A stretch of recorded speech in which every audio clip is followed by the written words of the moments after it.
Welcome back. Let us try to understand rest of the data structures or compound data types in Python. The tuples, sets and dictionaries. So let us start with tuples.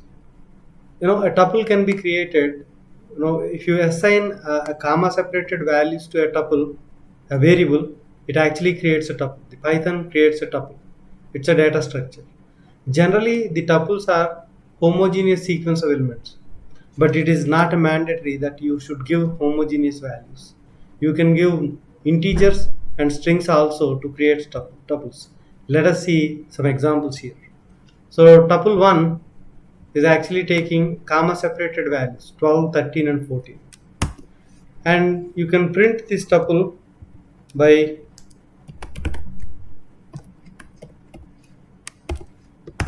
that. And when you print the tuple, right, it actually has got these parentheses, braces. For lists, we have got rectangular brackets. For tuples, we have got braces. So you can create a tuple with a heterogeneous data also. Let me create that.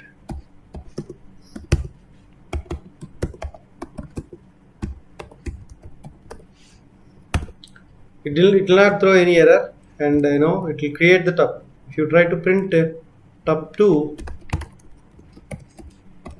it will print it. So generally the data is going to be homogeneous. That means in programming or while writing your programs, you may get homogeneous data, a comma separated list of values. Immediately you want to create a data structure and loop through it, iterate through it and do some activity, you can assign that list comma separated values to a variable, and Python automatically creates a structure called tuple, and you can actually use that and navigate through. If you see this, I have created the tuple 1, and then I'm accessing the value at first index. We can index it. Let us see whether we can slice it or not.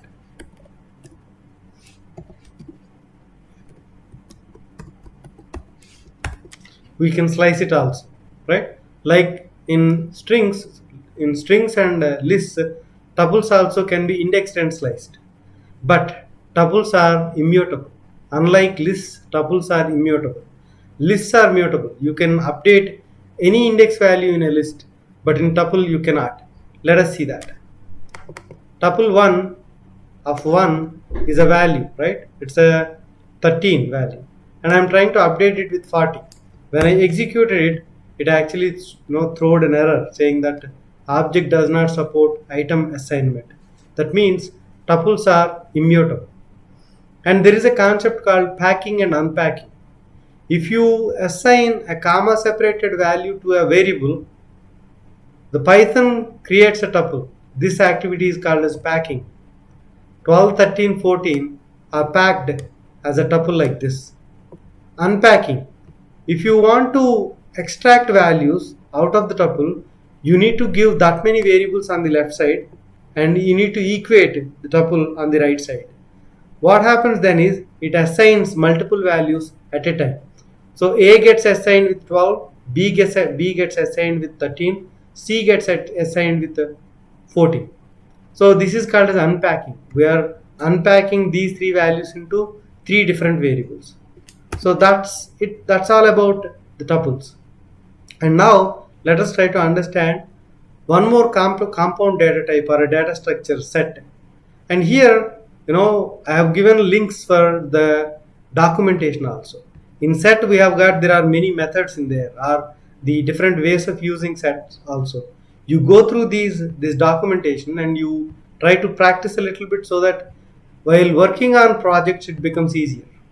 So sets can handle homogeneous or heterogeneous data, and when you pass different values to a set, it actually gives a unique set of values. If you see this here, I have created a set. To create a set, you need to use the curly braces and you need to pass the comma separated values like this. Here I have given an integer and strings.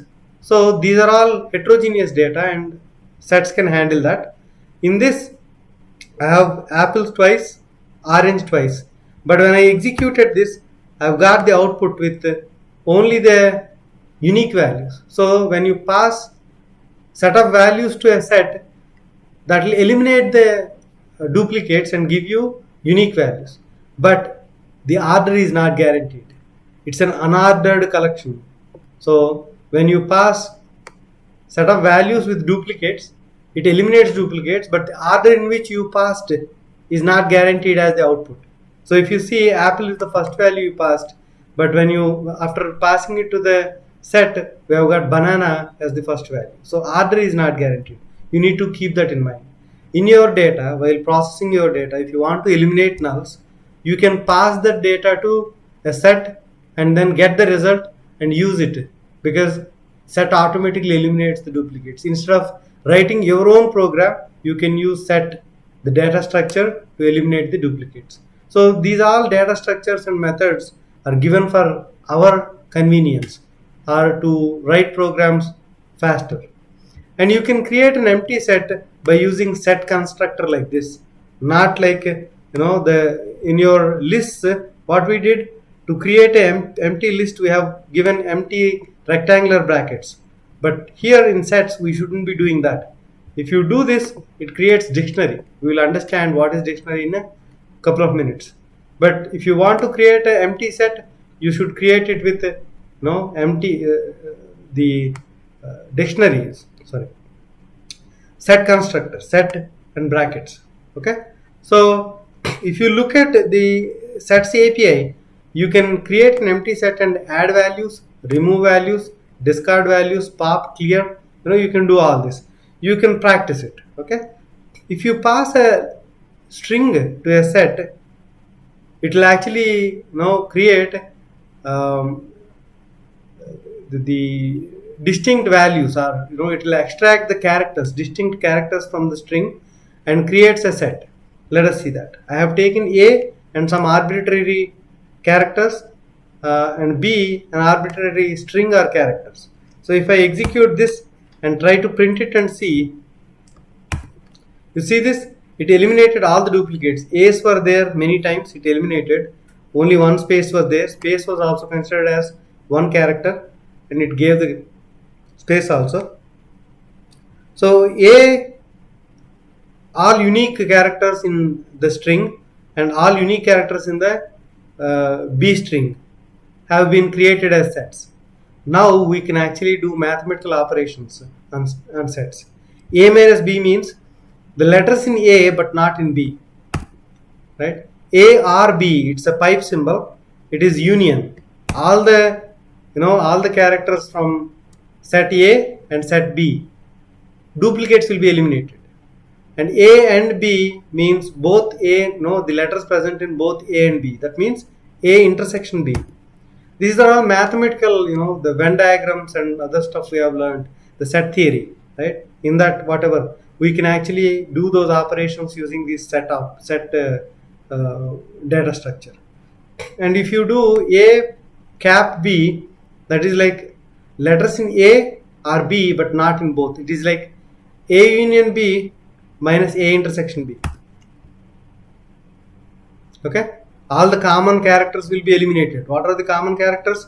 A and C. A and C are eliminated from this A union B minus A intersection B is the outcome of A cap B. Okay, so that ends the compound, another compound data type or data structure set. The third data structure is dictionary. So far we have handled one value at a time, or one value as set. But in dictionary we can handle a key value pair. Let us try to take an example of a key value pair. If you want to save the fruits and their calories, you can create a dictionary. Apple and the calories are 95. Orange, the calories are 2. The mango, the calories are 202. So if you want to save like that, right? If you want to keep values in memory like that and do processing, you can create a dictionary. So to create a dictionary, you can use curly braces. If you create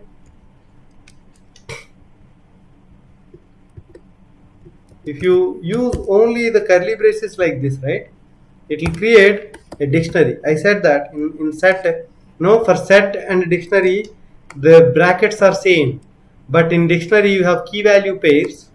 as one item, but in set each item is only one entity, not key value pair. So if you try to look at the type of this empty curly braces, it's going to be dictionary.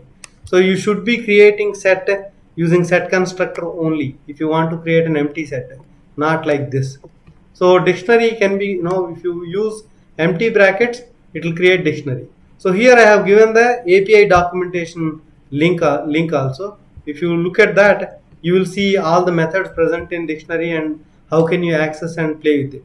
Let me show you some of it so that it will be familiar to you and practicing becomes easier.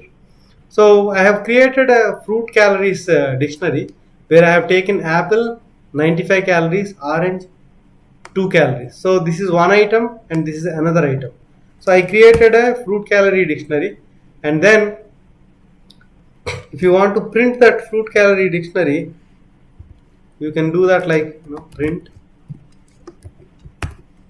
So it's like dictionary, right? So and then you can add more values or add more items to the dictionary by saying fruit calorie of mango is equal to 202. If I try to print it, it added a new item called mango and 202 is the calories. If you want to update a particular keys value, you can actually do that. I want to update the calories of mango to 202 to 220. I can do that. Should be done by using like this. You need to access values by fruit of key and then update the value like that. So if you try to print it now, it will actually print 220. So if you have a key value pair already present in the dictionary, if you are trying to do assignment like this, it will update it. If you don't have it, it will create it. So that's the beauty of a dictionary. And then the key should be always an immutable object. Okay, the string is an immutable object. You can use that as a key, but list is not an immutable object. It's a mutable object. You can never use that as a key in the dictionary. Okay, so there are methods inside dictionary like keys, values, and items. Let us see what they are. If you say dictionary.keys, it will give you all list of keys.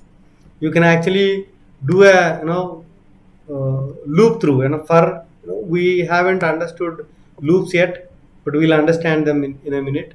So for k in fruits.keys, we'll actually extract one value at a time to k, and then you can print it. So first apple came in, it printed. First next orange came in, it printed. Next mango came in and it printed. Okay, and as well as like the same way you can actually use values method to access values inside the dictionary. So you can actually loop through it also.